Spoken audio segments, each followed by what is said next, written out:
हाफिजों की कमी है, ना उलमा की कमी है। और लोगों कान खोल के सुनो, आज जो हमारे बच्चे गानों की तरफ रागिब हो रहे हैं, आज जो हमारे बच्चे गजलों की तरफ रागिब हो रहे हैं, आज हमारे बच्चों की रगबत फिल्मों की तरफ है, आज हमारे बच्चों की रगबत जो है क्रिकेट मैच की तरफ है, आज हमारे बच्चों की रगबत दुनियावी माहौल में रंगी हुई है। क्यों? वजह यह है हमने कुरान की तालीम को इतना आम ही ना किया। खुदा की कसम, अगर कुरान की तालीम को आम कर देते, अगर बच्चा माँ की गोद में होता और माँ कुरान पढ़ पढ़ के बच्चे को दूध पिलाया करती, तो खुदा की कसम जितना मजा हमें कुरान में आता, इतना मजा हमें दुनिया में नहीं आता। अल्लाह सुभान अल्लाह, नारे तकबीर। कान खोल के सुन लो, गौसे आजम ने मेरे भाई अपना मदरसा बनाया। ओ मेरे भाई कान खोल के सुनो, कॉलेज नहीं थे, इंस्टीट्यूट नहीं था, लेकिन मदरसा आज से 1400 साल पहले था और जब तक कयामत आएगी तब तक रहेगा। इसलिए कि मदरसा है, नमाजी बाद में नजर आएगा, पहले मदरसा होना चाहिए। अगर मदरसा नहीं होगा तो न मस्जिद में नमाजी नजर आएगा, न मस्जिद में इमाम नजर आएगा। मस्जिद का नमाजी मदरसे की देन है, मस्जिद का इमाम मदरसे की देन है। अब तुम कहोगे तो मस्जिद के नमाजी से और मदरसे से क्या मतलब? तो जब तक तुम सीखोगे नहीं नमाज पढ़ोगे कैसे? मदरसा 1 हफ्ते का भी है, 1 साल का भी है, 10 साल का भी है। आलमियत का फजीलत तक का कोर्स 8 साल का, मुफ्तियत तक का कोर्स 10 साल का, हाफजा और क़िरात भी शामिल कर लो 15 साल का। भाई अलग अलग कोर्स है ना। वो खाली तुम नमाज सीखने चले जाओ तो 1 या 2 महीने में भी हो जाएगा, लेकिन है तो ना कोर्स, सीखना तो पड़ेगा। बिना सीखे आप नमाज भी नहीं पढ़ सकते, बिना सीखे आप नमाज नहीं पढ़ सकते, मेरी गारंटी है। इसीलिए बहुत से लोग नमाज पढ़ते हैं मगर नमाज के उन्हें तरीके याद नहीं, कहीं सीखा नहीं। सुन, तुझे मदरसे जाना पड़ेगा, चाहे 1 महीने के लिए जा, नमाज सीखने के लिए जा, 6 महीने के लिए जा, लेकिन मदरसे का तू मोहताज है। छोटा हो बड़ा हो, जहां जिससे सीखे वही तेरा मदरसा है, उसका तू मोहताज है।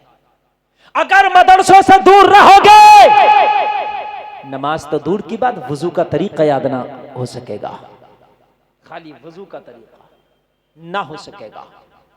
ये तुम्हारी जिंदगी की जरूरत है। मदरसे अपने बेटों को लॉ पढ़ाओ, इंजीनियरिंग पढ़ाओ, मेडिकल लाइन में ले जाओ, मगर सबसे पहले चाहे 6 महीने के लिए सही, 1 साल के लिए सही, अपने बच्चों को मदरसों में जरूर भेजो। चाहे 1 साल के लिए, चाहे 6 महीने के लिए, मदरसे का कोर्स जरूर कराओ। इसलिए कि जब तक बच्चे मदरसे में नहीं जाएंगे, जब तक उन्हें दीन का पता ही नहीं चलेगा। और इतना इल्म दीन हासिल करना फर्ज है जितने से जरूरियात मुकम्मल हो सके, इतना जरूरी है मदरसे का।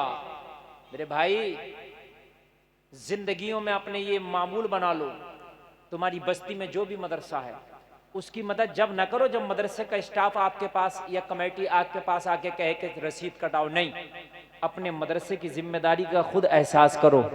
महीने में खुद ब खुद जा करके वहां अपना ताउन पेश कर दिया करो। इसलिए कि मदरसा तेरी जरूरत है। माँ की गोद से लेके कब्र तक और कब्र से लेके हश्र तक तेरी जरूरत, तेरा मदरसा है। मदरसा जरूरत है। मदरसे चलाना बड़ा मुश्किल काम है, इदारे चलाना बड़ा मुश्किल काम है। इन मदरसों को तुम्हारी जरूरत है और तुमको मदरसे की जरूरत है। बोलो ना जरा सुभान अल्लाह, और जोर से बोलो सुभान अल्लाह। बिना मदरसे के काम नहीं चलेगा। मदरसा जिंदगी के मकसद में शामिल कर लो। जिस दिन तुम, मैं तो ये कहता हूं मदरसों को तरक्की दिलाओ, तरक्की दिलाओ। आप तो मदरसे के अंदर आप चाहो इसके अंदर और बड़े बड़े कोर्स भी रख लो, दुनियावी कोर्स बिल्कुल रख जाएंगे। अगर आप चाहो कि इसके अंदर हम LLB रखना चाहें हो जाएगा। आप चाहे इसके अंदर कोई और कोर्स रखना चाहे हो जाएगा।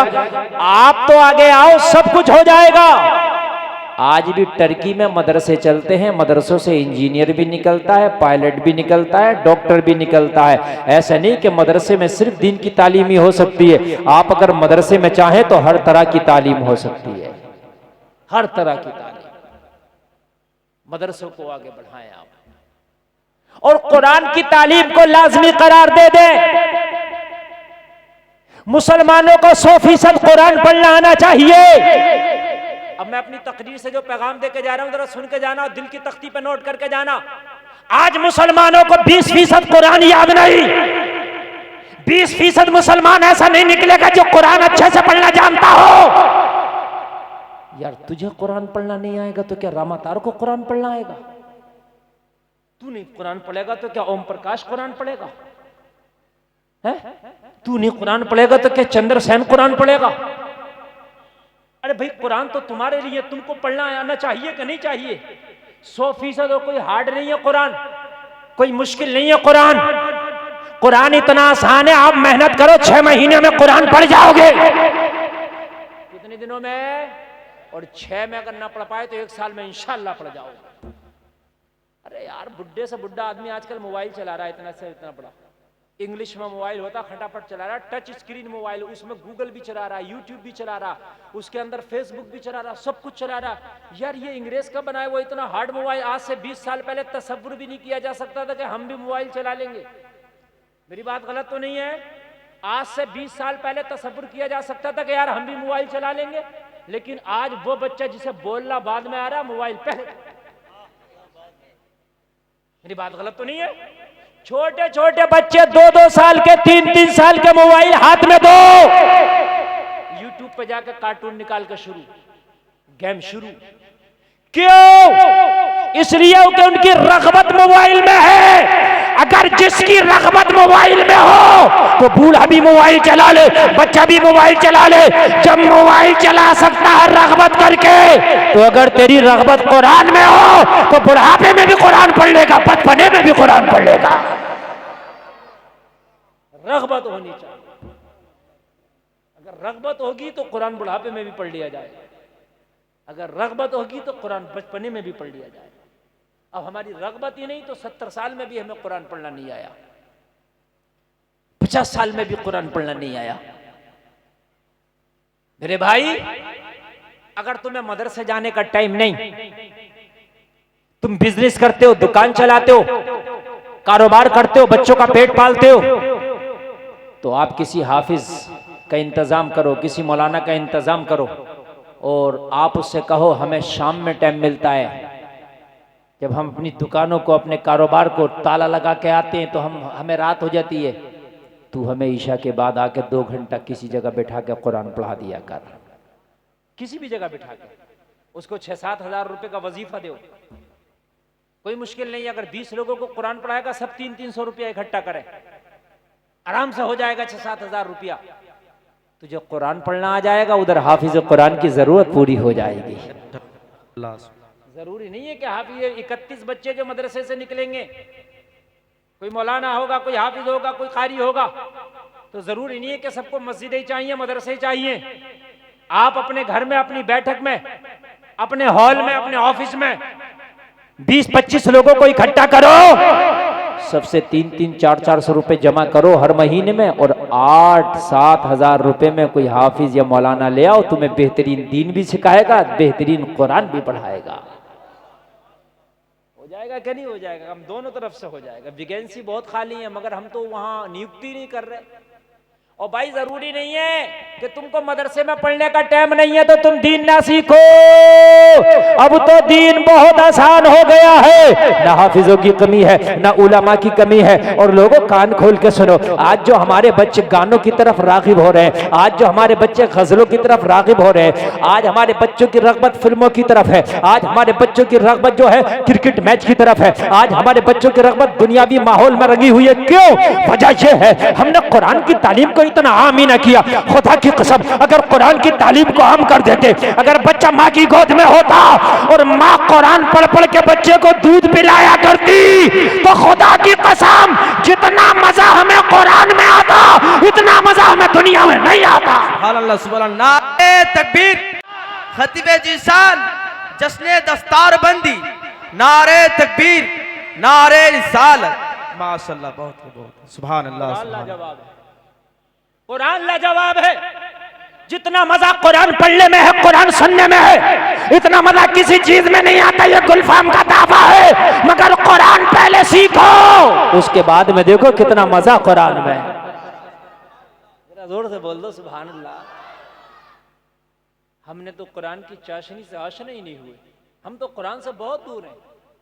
एक टीचर ने अपने बच्चों से कहा था, बेटा हमारे स्कूल में नई लाइब्रेरी कायम की गई है, तुम्हारे घरों में अगर कुछ पुरानी किताबें पड़ी हो जिनको कोई ना पढ़ता हो ले आना, हमारी लाइब्रेरी की जीनत बन जाएगी। बच्चों ने सुना, घर चले गए।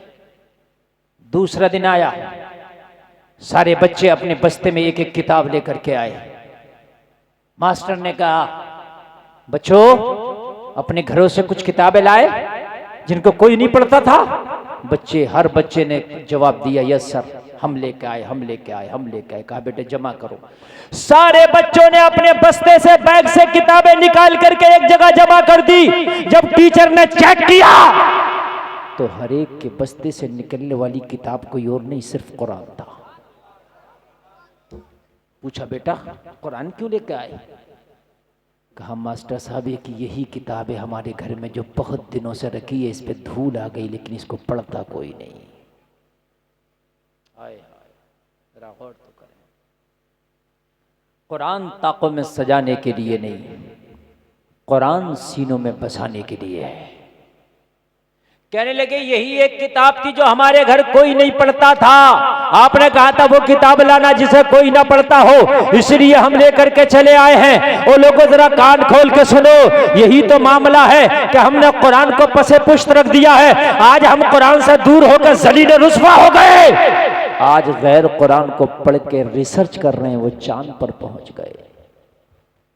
चांद पर जामिया मिल्लिया का एक प्रोफेसर गैर मुस्लिम है, वो कहता है मैंने कुरान को पढ़ा है 7 तर्जुमों के साथ, मुझे कुरान याद है। 7 तर्जुमे, यानी आला हजरत का तर्जुमा, फला का तर्जुमा, फला का तर्जुमा। बोला कुरान को मैं 7 तर्जुमों के साथ आपको बता सकता हूँ, सुना सकता हूँ। हमने कही मेरा मुसलमान है जिसको एक तर्जुमे से भी नहीं आता है? अमेरिका के अंदर बहुत बड़ा पादरी, बहुत बड़ा पादरी, अभी यूट्यूब पे डाल करके देखना, गूगल पे सर्च करना भी आ जाएगा, उसका नाम मेरे जहन से निकल रहा है। इस्लाम का बहुत बड़ा मुखालिफ था। वो कुरान को पढ़ रहा था बार बार ताकि कोई गलती कुरान में नजर आए, कोई गलती नजर आए, मैं लोगों के सामने बयान करूं, देखो कुरान में ये गलती है, ये गलती है। कहने लगा कुरान पढ़ते पढ़ते पढ़ते पढ़ते पढ़ते पढ़ते कुरान में तो गलती ना निकाल सका, मगर कुरान की अजमत उसके सीने में ऐसी बैठ गई कि कलमा पढ़ के दाखिले इस्लाम हो गया। सुभान अल्लाह, सुभान अल्लाह, मुसलमान हो गया। बहुत बड़ी दाढ़ी है उसकी, अभी 10-15 दिन की बात है। वो देख रहा था कि कोई गलती निकल आए, लेकिन कुरान में कहां से गलती निकालोगे? एक चला था कुरान को बदलने के लिए, वो खुद ही बदल गया है कि नहीं है? मालूम है आपको खूब। कुरान को ना कोई बदल सका है ना कोई गलत। अल्लाह फरमाता ज़ालिकल किताबु ला रैब फीह, ये वो किताब है जिसमें कोई शक की गुंजाइश ही नहीं है। कह दो सुभान अल्लाह, कोई शक नहीं। अगर जिसमें कोई शक नहीं वो कोई किताब है तो कुरान है। और इसका पढ़ने वाला और इसका अमल करने वाला न जमीन के ऊपर परेशान रहता है न जमीन के नीचे परेशान रहता है। कुरान लाजवाब है भाई, कुरान लाजवाब है। मैं ये नहीं कह रहा हाफिज बन जाओ सब, मैं ये भी नहीं कह रहा सब मौलाना मुफ्ती बन जाओ, मगर ये जरूर कह रहा हूं कि सब कुरान के पढ़ने वाले बन जाओ, चाहे देख कर सही। और चंद सूरत हाफजा भी याद कर लो जो आपको नमाज में काम आए। मेरे भाई, कुरान की बदौलत आप खुदा की कसम दुनिया में भी कामयाब रहोगे और मर के जब कब्र में जाओगे। उलमा की तशरीफ आवरी स्टेज पर हो रही है माशाअल्लाह, और इसकी रौनकों में इजाफा हो रहा है।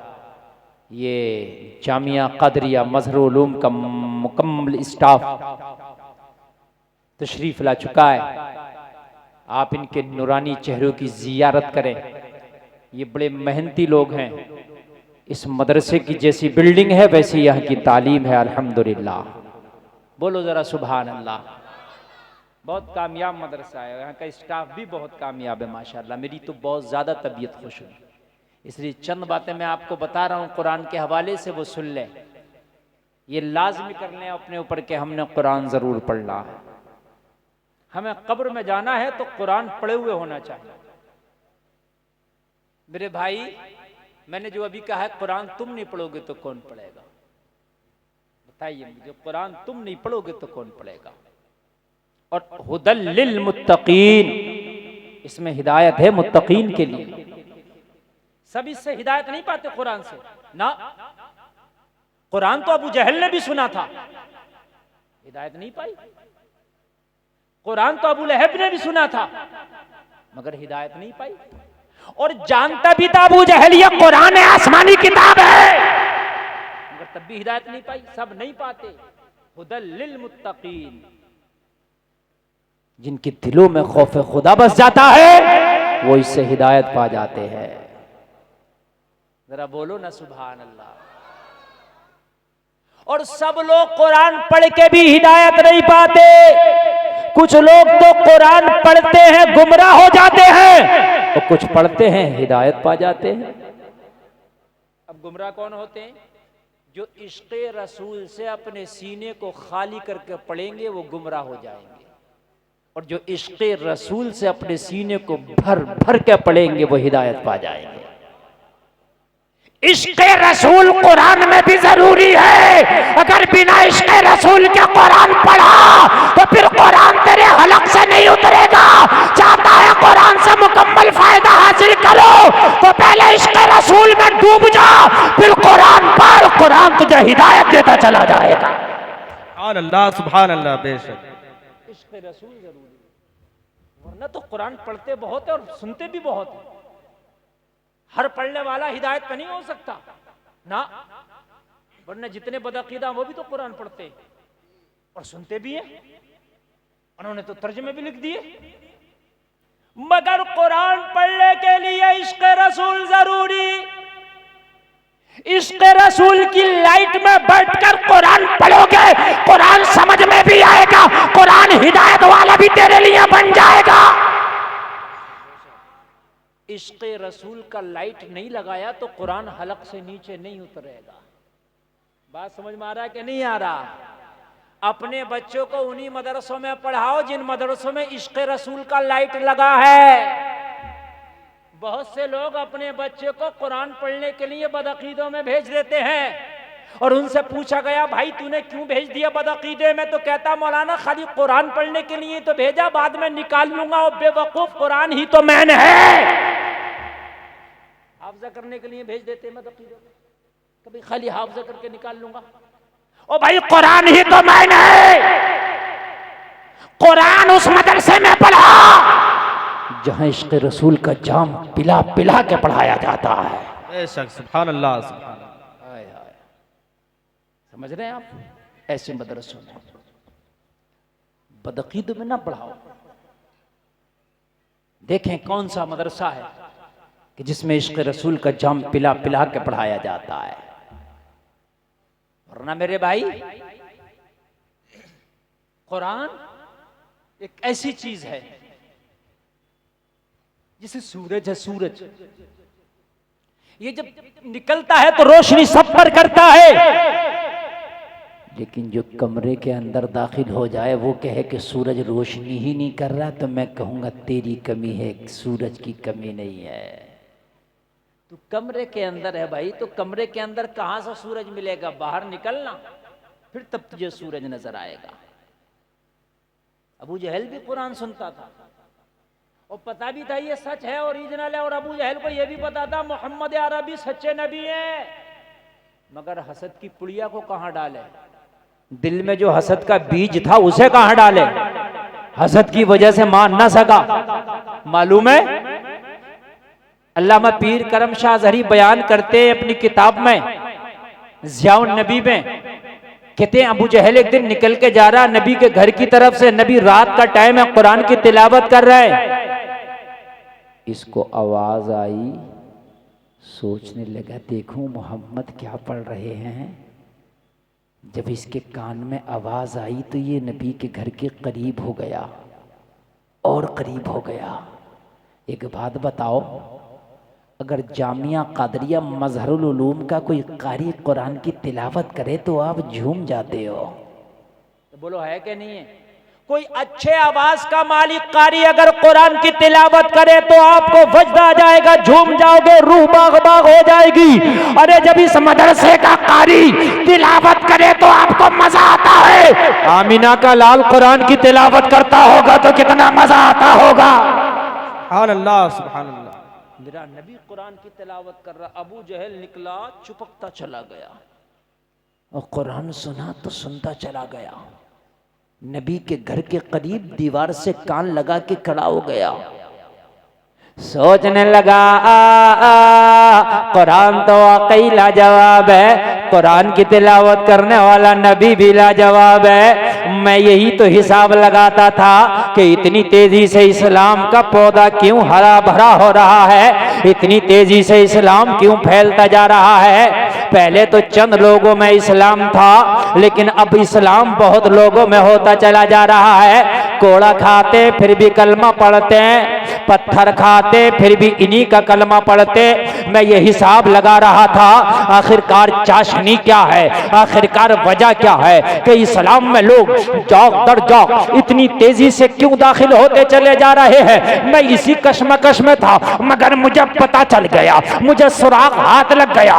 अरे ये कुरान का कमाल है, जो दिल से कुरान को सुन लेगा वो मोहम्मद का कलमा पढ़ लेगा। ये कमाल है। हसद की पुड़िया दिल से निकाल के अगर सुनेगा तो नबी का कलमा पढ़ लेगा। देखिए दो चीजें, एक है आपका हासिद और एक है आपका दुश्मन। दो चीजें हैं भाइयों, एक हासिद और एक, जोर से बोलिए, दुश्मन। आप लोग भी बोलिए, एक है हासिद और एक, फर्क है इसमें और बहुत फर्क है। ये बात आप याद करके जाना और इस पर अमल करना। दुश्मन कितना भी बड़ा हो आपका, कितना भी बड़ा, वो कभी आपसे गले लग सकता है, आपका दोस्त हो सकता है, कभी ऐसा हो जाएगा। लेकिन हासिद को तुम कितना भी कोशिश करोगे वो ना तुम्हारे गले लग सकता है ना तुम्हारा दोस्त बन सकता है। दुश्मन तो दोस्त बनते देखे हैं मगर हासिद कभी दोस्त नहीं बनते। अबू जहल हासिद था, मक्का का उमर मेरे नबी का दुश्मन था। अबू जहल का हसद नबी का कलमा ना पढ़ने दिया। हजरत उमर ने जब नबी का कुरान सुना तो दुश्मनी छोड़ के नबी के दोस्त हो गए, है कि नहीं? मुखालफत तो हजरत उमर भी करते थे, तलवार लेके निकले थे, गर्दन काटेंगे। लेकिन जब कुरान सुना ना बहन की जबान से तो उमर मचल गए, मचल गए। बहन से कहने लगे, बहन जो तुम पढ़ रही थी क्या था? जवाब दिया, उमर वो कुरान है। कहने लगे, जब तेरी जबान से इतना अच्छा लगता है तो मोहम्मद की जबान से कितना अच्छा लगता होगा। कुरान था और कुरान जब दिल में असर किया तो उमर चले नबी की बारगाह में, अर्ज की, आका उमर आया है।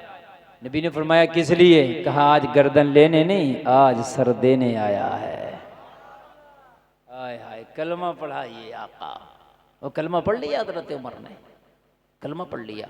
और कलमा पढ़ने के लिए बाद घर में नहीं घुस के बैठ गए ना। उमर ने कलमा नहीं पढ़ा था तो जो भी कलमा पढ़ते थे वो खामोश रहते थे, अंडरग्राउंड, ओपन नहीं करते थे। इसलिए कि मक्का के लोग कलमा पढ़ने वालों को मारते थे, पत्थर मारते थे, कोड़ा मारते थे, घसीटते थे, खींचा जाता था, जुल्म किया जाता था, तंग किया जाता था।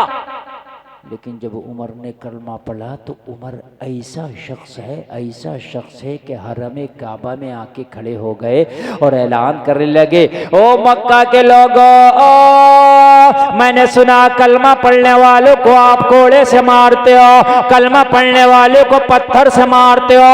ओ मक्का के लोगों कान खोल के सुन लो, आज खत्ताब का बेटा उमर कलमा पढ़ लिया है। आओ, किसकी माँ ने दूध पिलाया है, उमर को आके रोको, मगर उमर को रोकने से पहले अपने बच्चों से कह के आना, अपने आप को आज के बाद यतीम समझना, मुकाबला उमर से।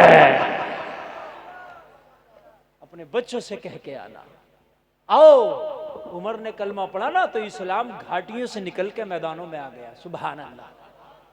उमर ने कलमा पढ़ा तो इस्लाम लोगों गलियों से निकल के मैदानों में आ गया।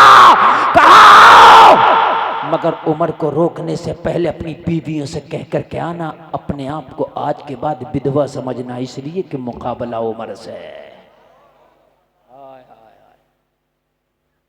एक बहुत बड़ा मुदब्बिर है, वो तो ये कहता है कि इस्लाम के दामन में अगर एक उमर और होता ना तो पूरी दुनिया में मजहब इस्लाम होता। हाय हाय, बोलो ना सुभान अल्लाह। दो लोग ऐसे हैं तारीख़ इस्लाम में कि जिन्होंने कलमा पढ़ा ना तो इस्लाम को बड़ी मजबूती मिली। दो लोग बड़ी मजबूती मिली। एक हम भी मुसलमान है, हमारे पड़ोस में कोई हराम काम कर रहा, मना नहीं करते, कहते हमें क्या जरूरत पड़ी है, मौलाना साहब तकरीर में मना करेंगे, मौलाना साहब कहेंगे डांस करना हराम है, शराब पीना हराम है। ओ भाई, मौलाना साहब तो तकरीर में कहेंगे तेरी भी जिम्मेदारी है, अगर तेरा पड़ोसी कोई गलत काम करता है तो तू उसे समझा, रोक, ये तेरे ईमान का तकादा है। बात समझ रहे हैं? अल्लाह ने फरिश्ते को हुक्म दिया फला बस्ती का तख्ता पलट कर दे। फरिश्ता बोला मौला किस लिए? कहा उसमें बहुत गुनाहगार है। अर्ज की मौला एक तो तेरा नेक बंदा है, बहुत जाहिद व आबिद है, बहुत सजदे करता है, बहुत अल्लाह अल्लाह करता है, वो तो बड़ा नेक है मौला। रब ने फरमाया सबसे पहले उसी का तख्ता पलट दे।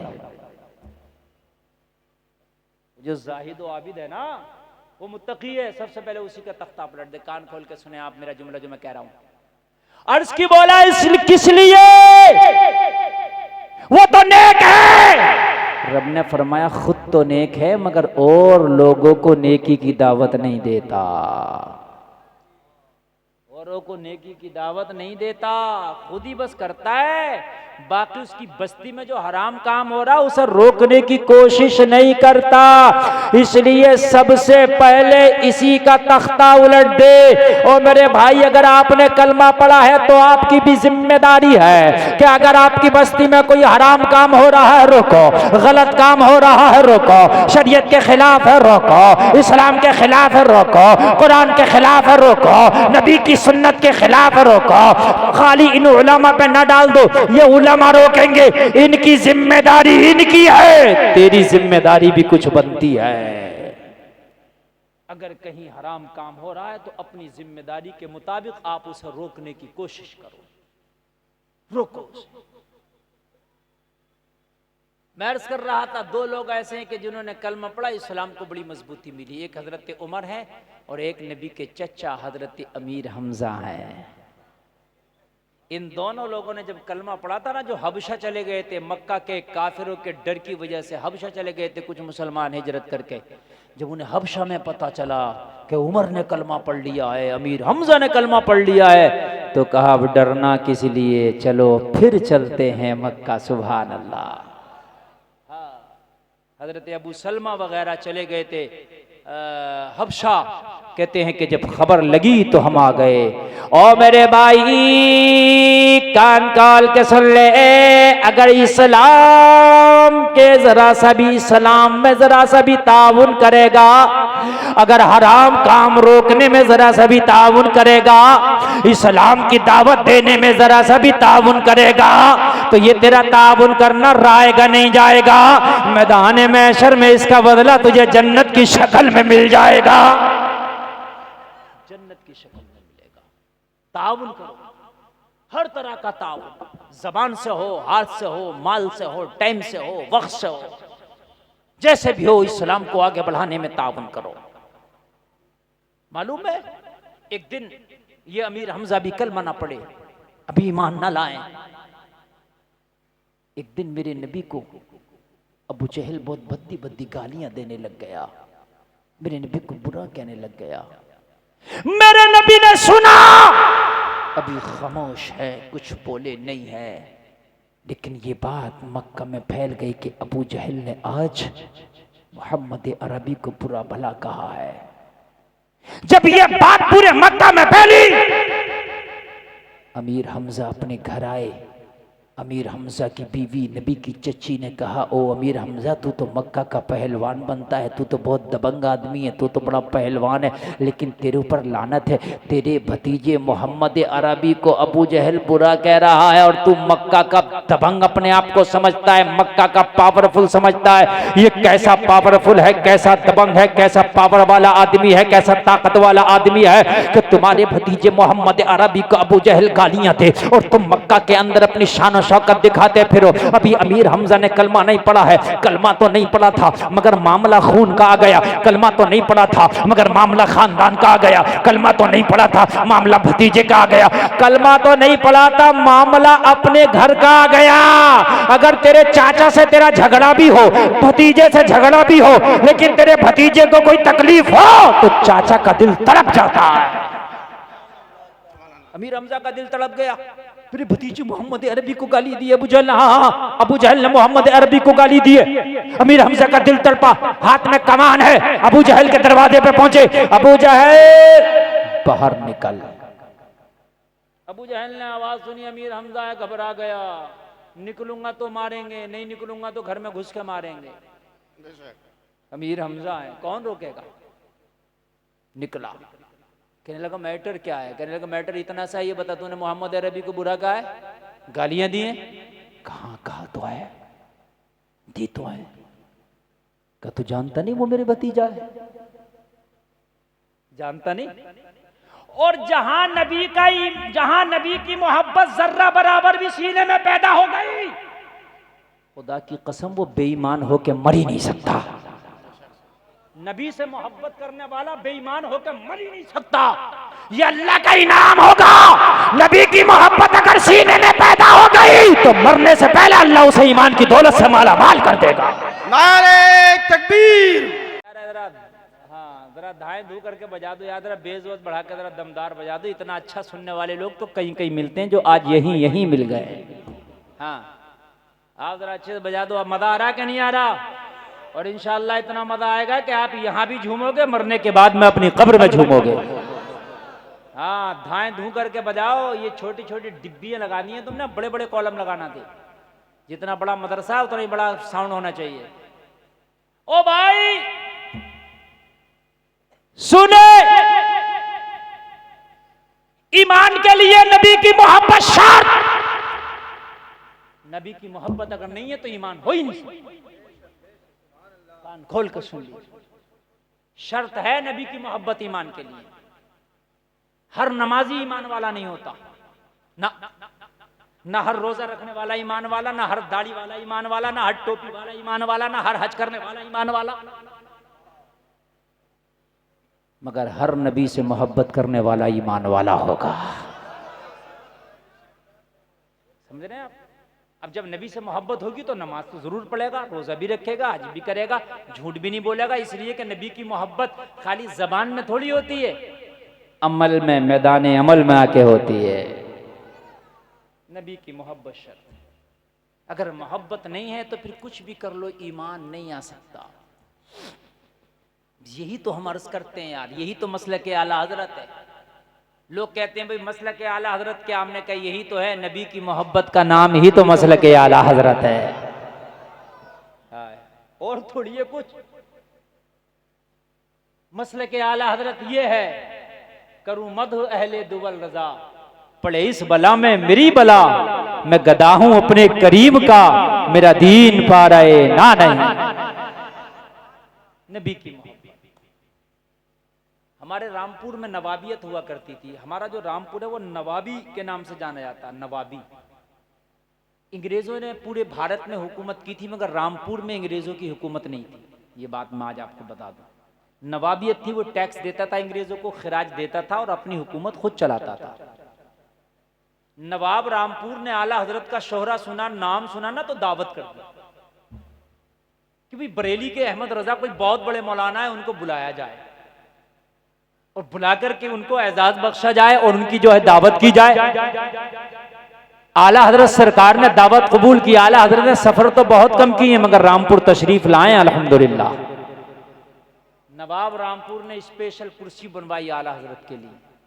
अब नवाब था तो लकड़ी की थोड़ी बनवाता, उसने चांदी की बनवाई।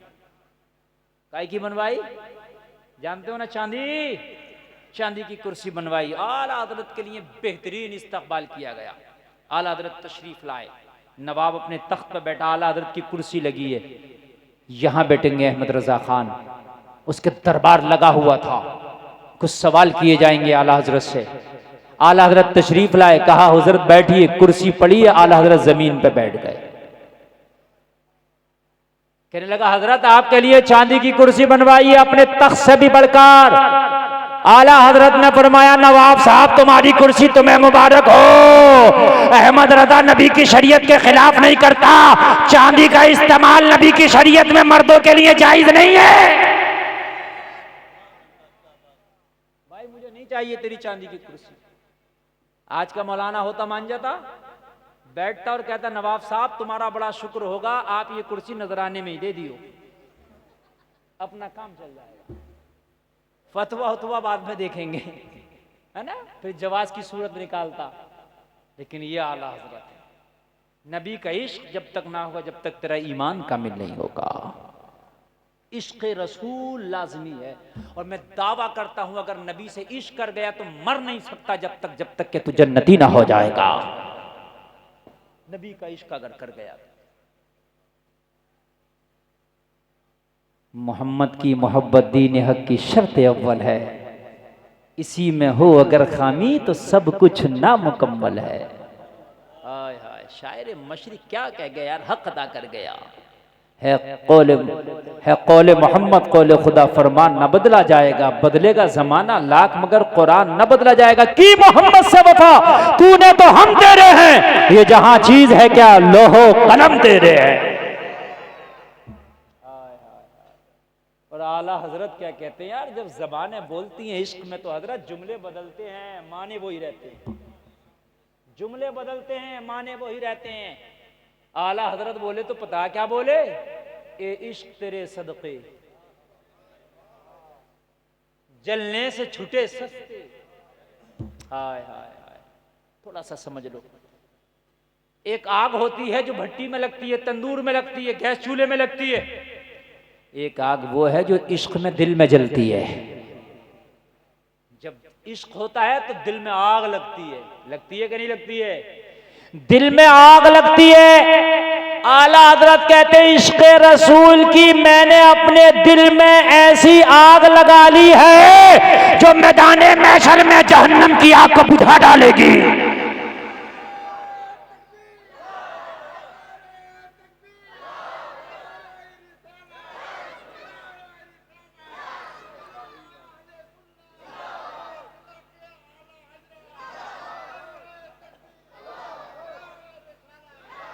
हाय हाय, आपको कोई पुलिस पकड़ के ले जाए, सिपाही ले जाए पकड़ के, ठीक है, और मंत्री साहब का फोन आ जाए दरोगा जी के पास, हो दरोगा जी किसे ले गए पकड़ के? फला को।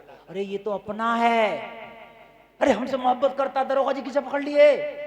बस दरोगा जी फौरन जा भाई, जल्दी जा यार, तू किसे पकड़ के ले आए? मंत्री जी का खास आदमी है। और जब वो अलीपुर में आए, अलीपुर के लोग कहे भाई तेरे ऊपर तो बहुत बड़ा केस लगा था, कैसे बच गया? कहे यार मंत्री जी का फोन पहुंच गया, सस्ते में काम हो गया।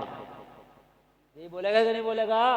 मंत्री जी का फोन पहुंच गया, काम सस्ते में हो गया। आला हजरत उसी को तो कह रहे कि जो मैंने इश्क रसूल की आग अपने सीने में जला रखी है, मैदाने महशर में वो सस्ते में काम करा देगी। ये इश्क तेरे सदके जलने से छूटे सस्ते, जो आग बुझा देगी वो आग लगाई है। वो आग लगाई है। और जब इसी मजमून को एक और आशिक रसूल ने अपने जुमलों में पिरोया, लफ्ज बदले माना वही रहा। बेदम शाह वारसी ने जब अपने अल्फाज में इसको पिरोया तो कहते हैं इतना तो करम करना ए चश्मे करी माना, जब जान लबों पर हो तुम सामने आ जाना, दुनिया में मुझे तुमने जब अपना बनाया है, महशर में भी कह देना ये है मेरा दीवाना। क्या बात हो महशर में मैं शिकवे किए जाऊं और तुम हंस के कहे जाओ दीवाना है दीवाना। जरा जोर से बोल दो। अभी नहीं समझे, बेदम शाह वारसी को भी समझ लो, मजा आ जाएगा। आपके अलीपुर में कोई दीवाना हो है, वो किसी को उठा के पत्थर मार दे, क्या कर दे? और पत्थर मार दे, सर फट जाए। अब सखावत भाई को कोई पत्थर मार दे तो सखावत भाई को गुस्सा आएगा, गिरेबान पकड़ लेंगे। आ भाई मेरे अलीपुर में यार तूने पत्थर मारा, अब इन्हें क्या पता ये पागल है, ये तो भाई बिहार से आए हैं, इन्हें नहीं पता ना, आपको पता है ये पागल है। मौलाना साहब हंस के कहेंगे सखावत भाई कहाँ चक्कर में पड़े हो, गिरेबान छोड़ो। क्यों? अरे ये दीवाना। अरे कहाँ चक्कर में पड़े हो, जुर्म जरूर किया इसने मगर दीवाना है, और दीवानों पे हदें नाफिज नहीं होती। कहां इस पर तुम गिरेबान पकड़े हो? सखावत भाई लफ्ज़ दीवाना सुनकर छोड़ के गिरेबान पीछे हट जाएंगे। बेदम शाह वारसी कहते हैं मुझे अज़ाब के फरिश्ते पकड़ के या रसूल अल्लाह जहन्नम की तरफ लेके जा रहे हो, और जब मैं आपका सामना करूं अर्ज करने लगूं, शिकवा करने लगूं, आका मुझे पकड़ के लेके जा रहे हैं, आप मुस्कुरा के कह दो अरे किसे पकड़े हो, ये तो दीवाना है दीवाना। क्या बात हो महशर में मैं शिकवे किए जाऊं, तुम हंस के कहे जाओ दीवाना है दीवाना।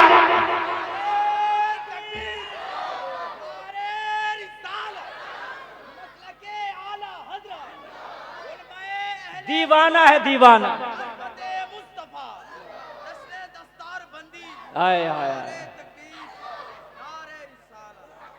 ये 1947 में अगर होते तो अंग्रेज इन्हें भी ले जाते। जहां भारत की कीमती कीमती चीजें वो ले गए, इनको नहीं छोड़ते। इंग्लैंड में ऐसे आदमी की जरूरत बहुत है। आए आए।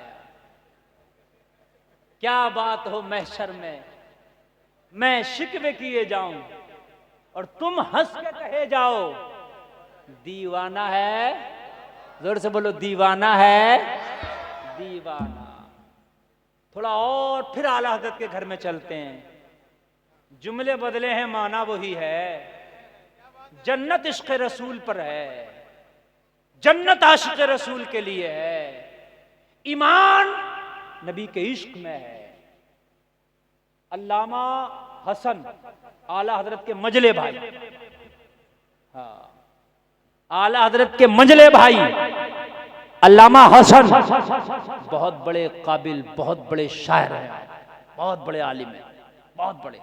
आला हज़रत का घराना ही बहुत काबिल लोगों का है यार।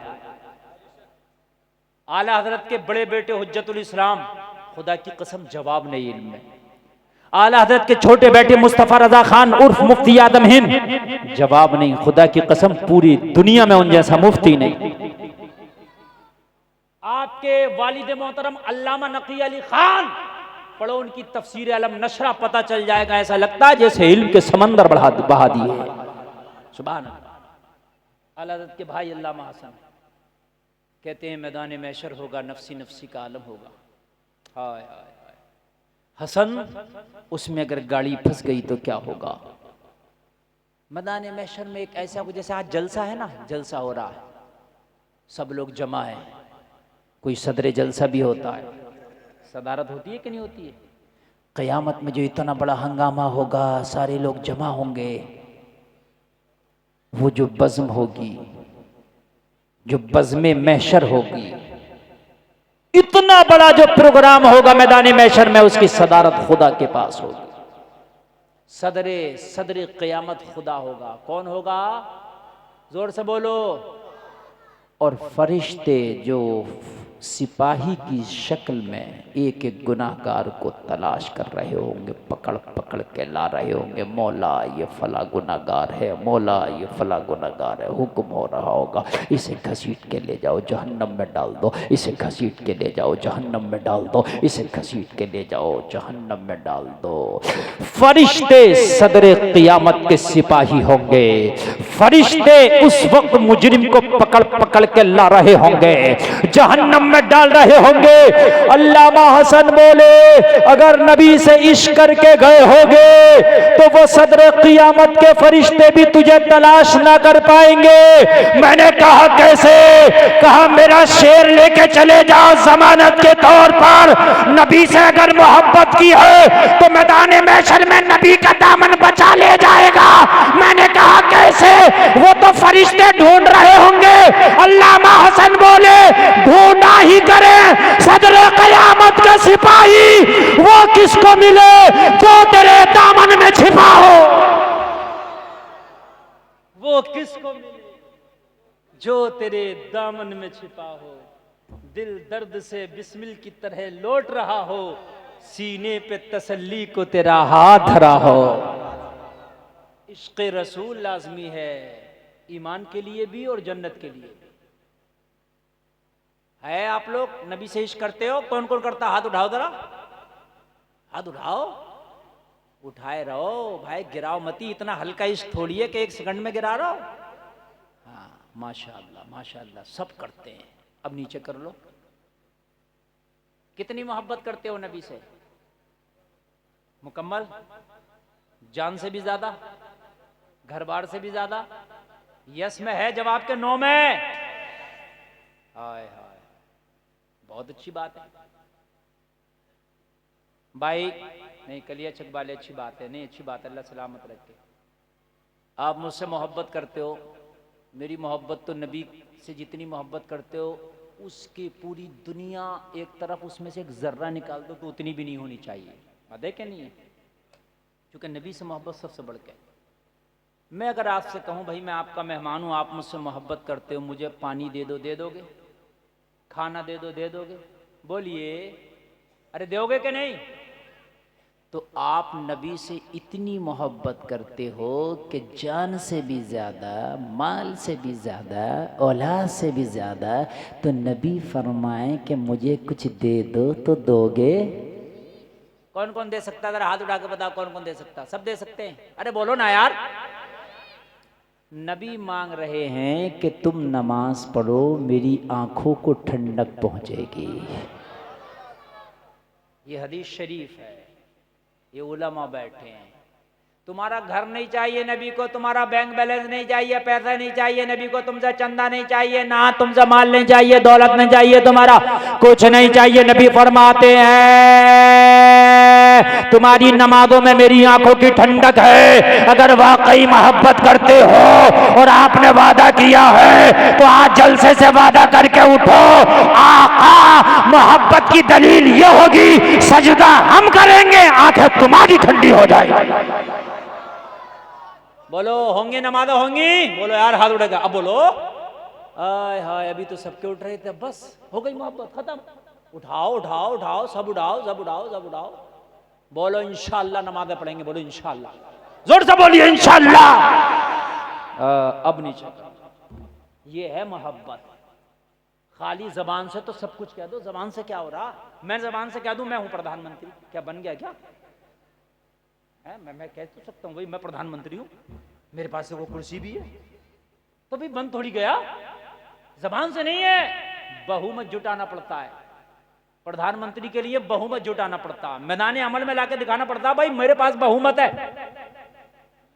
ओ भाई, नबी की मोहब्बत खाली जबान से नहीं।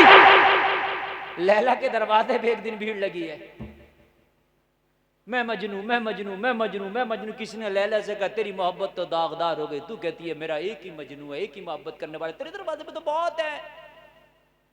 कहा वो सब हलवा खाने वाले हैं। मोहब्बत करने वाला तो एक ही है, वो सब हलवा खाने आए, और हम भी जो है ना हलवे वाले हैं। हलवा चाहिए, नमाज नमाज नहीं पढ़ेंगे, हलवा खाएंगे। और मेरे भाई हलवा भी तुम्हारे लिए है, बिरयानी भी गौस की तुम्हारे लिए है, मगर नमाजें भी तुम्हारे लिए है। खाली हलवा बिरयानी वाले ना बनो, बल्कि नियाज वाले भी तुम हो, नमाज वाले भी तुम हो। लैला बोली वो सब हलवा खाने वाले। कहा क्यों? सबके तो गिरेबा चाक है, सबके कपड़े फटे हैं, सबके बाल परागंदा है, सब कह रहे हैं हमें दावा कर रहे, कैसे पहचाने? लैला ने कहा जा ये तश्त ले जा, मेरा खंजर ले जा, और जाके जितने मजनू है ना ऐलान करना लैला ने जिस्म का गोश्त मंगाया है, अभी पता चल जाएगा। अरे उनके कहने से क्या होता है? मजनू है, जिन्हें हम कह दें वो मजनू है। अभी हम कहते हैं नबी से इश्क करते नहीं चलता, जिसे आमिना का लाल कह दे मेरा आशिक है, उससे काम चलता है। और नबी उन्हीं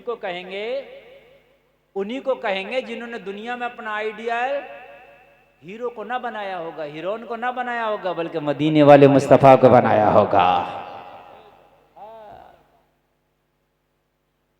खाना खाओ तो ये मत देखो हीरो हीरोइन कैसे खाता है, ये देखो आमीना का लाल कैसे खाता है। कपड़ा पहने तो ये ना देखो दुनियादार कैसे खाते हैं, बल्कि देखो मदीने का ताजदार कैसे पहनते हैं कपड़े। मेरे भाई शादी करो तो नबी की सुन्नत सामने रखो, चलो तो नबी की सुन्नत सामने रखो, सो तो नबी की सुन्नत सामने रखो। यकीन मानना खुदा की कसम, सुन्नत एक सुन्नत पे अमल करने में 100 शहीदों का सवाब अलग मिलता है, और जिस्मानी इतना फायदा होता है। आज के बड़े बड़े रिसर्चर, आज के बड़े बड़े साइंटिस्ट, आज के बड़े बड़े डॉक्टर कह रहे हैं अरे नबी की सुन्नत क्या है? मुकम्मल इलाज है, एक एक सुन्नत में 10-10 बीमारियों का इलाज है। एक एक सुन्नत में तवज्जो फरमाए, अहले मिंबर की खास तवज्जो। इसमें कुछ मेडिकल लाइन के भी लोग होंगे, जरा खास तवज्जो करें मेरी। ए बेटे बैठ जा, बैठ जा। मैं बहुत मूड में तकरीर कर रहा हूँ। जब मैं मूड में होता हूँ ना, असली रटी रटाई मुझसे तकरीर नहीं होती भाई। मूड में होता हूँ तो माल आता पेश करता हूँ। हाँ, इसलिए आप पढ़ा लिखा कुछ मजमा, इसमें मैं कुछ बात जरा आपको कर दूं। मदरसे का स्टाफ बैठा और आप लोग बैठे, ये उलमा बहुत काबिल हैं और आप लोग भी पढ़े लिखे हैं, जरा सुनिए। एक से एक सुन्नत में सवाब तो है ही, सवाब एक तरफ रख दो, मैं खाली दुनियावी फायदे की बात कर रहा हूँ। डॉक्टर का, बड़े बड़े रिसर्चर का कहना है कि एक सुन्नत में इतना फायदा है कि 10-10 बीमारियों का इलाज खाली एक एक सुन्नत में है। कोई बता सकता मजमे में से एक सुन्नत तरीका सोने का क्या है? नहीं बता सकता। कोई एक बता दे, कोई भी बता दे। हाँ? दाहिनी करवट, हाँ, उसके बाद बाईं करवट, दाहिनी करवट, उसके बाद बाईं करवट। बताया तो मेरे भाई ने दाहिनी करवट पर सोना है। ये वाला हाथ सर के नीचे, ठीक, और ये वाला हाथ इधर बाएं पहलू पर रख लो, सो जाओ। क्या कर लो? डॉक्टर का कहना है, रिसर्च किया उसने, इस तरीके से सोने से कभी पेट खराब नहीं होगा। कभी पेट खराब, और सो के देख लेना। उसकी वजह यह है, वजह सुन लीजिए, वजह सुन लीजिए। ये जो साइड है, लेफ्ट साइड, समझ रहे हैं ना क्या है? इधर पेनक्रियास होता है। क्या होता है? पेनक्रियास। ये क्या चीज है? ये एक इतना बड़ा पार्ट्स है आपके बॉडी का, जैसे मेरी उंगली इतना बड़ा और बस इतना मोटा। इसमें एक तरह का जूस भरा होता है, अरक। समझते हैं जो मैं बोल रहा हूं? अगर मेडिकल लाइन के स्टूडेंट बैठे हो या कोई बैठे हो तो वो समझे मेरी बात को। उसका जो मुंह होता है वो इस तरीके से होता है, जैसे मेरी उंगली ये, ठीक, ये। वो खाना खाने के बाद कुछ जूस, कुछ अरक के कतरे टपकाता है, उससे खाना हजम हो जाता है। शुगर कब होता है? जब पेनक्रियास गड़बड़ाता है। सुन लीजिए आप, शुगर का ताल्लुक पेनक्रियास से है। अगर पेनक्रियास में फॉल्ट होगा शुगर हो जाएगा। शुगर के लेवल को जो बरकरार रखता है वो एक ही पार्ट है जिसका नाम है पेनक्रियास। ये नशा करने से जल्दी खराब होता है, टेंशन लेने से जल्दी खराब होता है। ये भी मैं आपको बता दे रहा हूं। शराब पीने से, अल्कोहल इस्तेमाल करने से पेनक्रियास बहुत जल्दी डैमेज होता है और ये चेंज भी नहीं हो सकता। लीवर तो बदल जाता है, एक किडनी निकल के भी इंसान जी जाता है, गॉल ब्लैडर पित्ता निकल जाए इंसान जी जाता है, लेकिन पेनक्रियास ना चेंज हो सकता है ना इसका सर्जरी हो सकता है। इसका सर्जरी भी नहीं हो सकता ना, खराब हो गया तो हो गया। इसलिए पेनक्रियास को सही रखना चाहते हो तो नशे से दूर रहो। तो पेनक्रियास यहां लगा है, इसका काम है खाना हजम करना। इसके अंदर जो अरक है ये टपकाता है, खाना हजम हो जाता है। भाई इसका मुंह है इधर, जैसे मेरी उंगली है, दिख रही है आप लोगों को? बोलो दिख रही है? अब अगर मैं दाहिनी करवट पे सोऊंगा तो इसका मुंह नीचे को होगा कि ऊपर को? जोर से बोलिए। जब मुंह नीचे को होगा तू सो रहा होगा, जितनी जरूरत होगी इतना ये अरक टपका देगा आसानी से, इसलिए कि मुंह नीचे को है। और जब अरक टपका देगा तो तेरा पेट खराब नहीं होगा। और जब तू उल्टा सीधा इधर उधर सो जाएगा तो इसका मुंह भी इधर उधर हो जाएगा। इसका मुंह भी इधर उधर हो जाएगा। और जब इधर उधर हो जाएगा तो तेरा पेट भी है सुबह को गड़बड़ हो जाएगा। हकीकत बात है, नबी की सुन्नत में मेरे भाई हिकमतें हैं। और दूसरी बात सुन, हार्ट दाहिनी तरफ होता है, बाईं तरफ दिल, दिल लेफ्ट साइड में होता है ना, बोलिए, है ना? अगर दाहिनी करवट लेके सोगे तो हार्ट ऊपर रहेगा, फ्री रहेगा, पूरी रात आराम से नींद में सुकून रहेगा। और अगर तू इसको बाएं पहलू पे सो गया हार्ट दबिश में आ जाएगा। हार्ट दबिश में आ जाएगा, पंपिंग इतनी अच्छी ना कर सकेगा।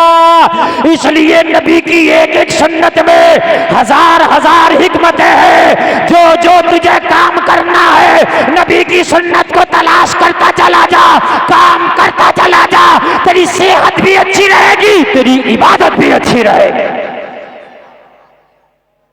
नबी की सुन्नत में अपनी जिंदगी को गुजार। आप कहां चले गए? नौजवानों की देखो कपड़े पहनने, पैंट इतनी टाइट पहन ली, फिर बेल्ट पहन ली। अब जब पैंट पहन ली और बेल्ट पहन ली है तो पेट ठीक ही नहीं रहेगा ना।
अखनस बोला असल में मैं खुद मोहम्मद का कुरान सुनने खड़ा।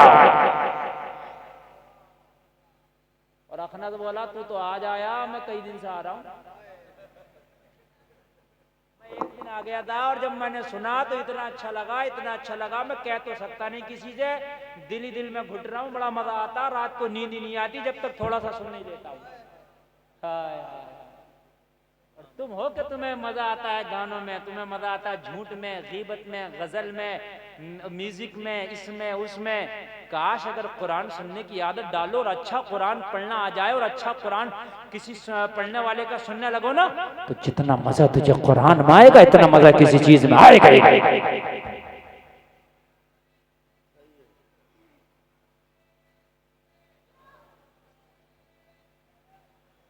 आज यहां नजर आ रहा, सुभान अल्लाह, माशाअल्लाह। सारे लोग बैठ जाएं, सारे लोग बैठ जाएं, माशाअल्लाह। बहुत कामयाब जलसा है।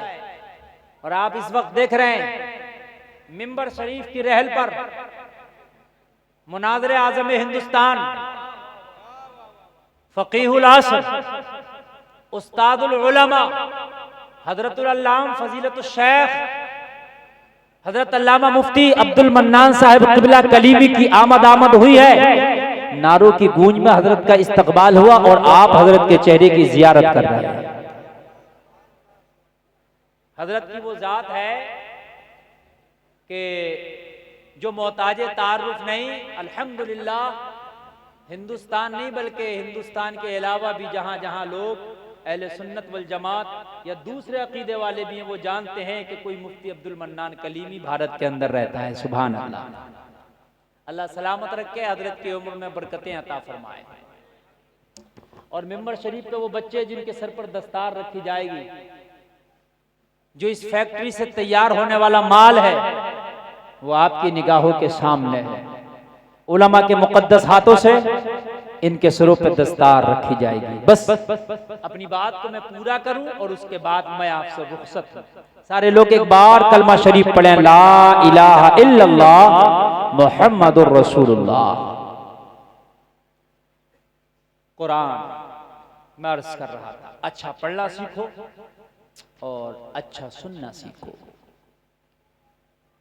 कम से कम अपने बच्चों को, मैं ये नहीं कह रहा कि सबको हाफिज कुरान बनाओ, सबको मुफ्ती ही बना दो, लेकिन कुरान जरूर पढ़ा दो ताकि तुम्हारा बच्चा बिना देखे ना सही लेकिन देख के कुरान को पढ़ सके। और इतना बिना देखे उसको पढ़ा दो, इतनी सूरतें उसको याद करा दो ताकि वो नमाज वगैरह सही से अदा कर सके। अबू जहल अखनस से बोला, सुन आज के बाद नहीं आना। आज के बाद अखनस बोला, हमें तो रोक रहे हो, तुम भी मत आना। बोला ठीक है, हम भी नहीं आएंगे, तुम भी नहीं आओगे। दोनों चले गए। दूसरी रात आई, न इसे नींद आई न इसे नींद आई। सोचने लगा यार, अखनस बोला मैं तो कई दिन से जा रहा था लेकिन अबू जहल ने मुझे रात मना कर दिया। अबू जहल बोला मैं तो रात गया था, मैंने अखनस को मना कर दिया तो मैं क्यों जाऊं। लेकिन अखनस ने सोचा अबू जहल आएगा थोड़ी, अगर मैं चुपके से जाके थोड़ा सा सुन लूं, उसे क्या पता चला मैं आया था, आ गया। इधर से इसने सोचा अगर मैं जाके चुपके से थोड़ा सा सुन लूं, अखनस को क्या पता चलेगा मैं आया था। ये भी आ गया, ये भी आ गया, दोनों खड़े खड़े सुनने, दोनों की फिर मुलाकात हुई। अबू जहल बोला तू तो आ गया, कहा तू भी तो आ गया, अब नहीं आना, कहा ठीक है नहीं आएंगे। फिर मना करके गए, मगर तीसरे दिन तीसरी रात फिर ने कहा चैन, ये फिर आ गए। एक दूसरे के आमने सामने अबू जहल को जला लाया, हाथ पकड़ के कहने लगा भाई मैंने तुझको 2 दिन हो गया मना करते करते, तू क्यों आता है। अखनस जलाल में आके बोला, गुस्सा में आके बोला, ओ अबू जहल गुस्सा करने की जरूरत नहीं है, कान खोल के सुन ले। सच बात यह है कि तू नहीं मानता, सच बात यह है कि मैं नहीं मानता, मगर सच्चाई ये है कि ना ये कुरान झूठा है ना ये आमना का लाल झूठा है।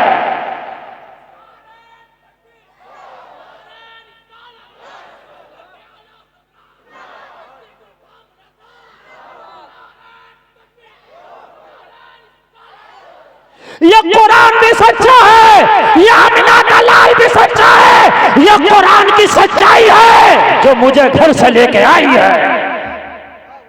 सुन, तू नहीं मानता वो अलग बात है, मैं नहीं मानता वो अलग बात है। वो लोगों, अबू जहल की मुट्ठियों में कंकरियां नबी का कलमा पढ़ रही है, क्या इसे पता नहीं ये नबी है?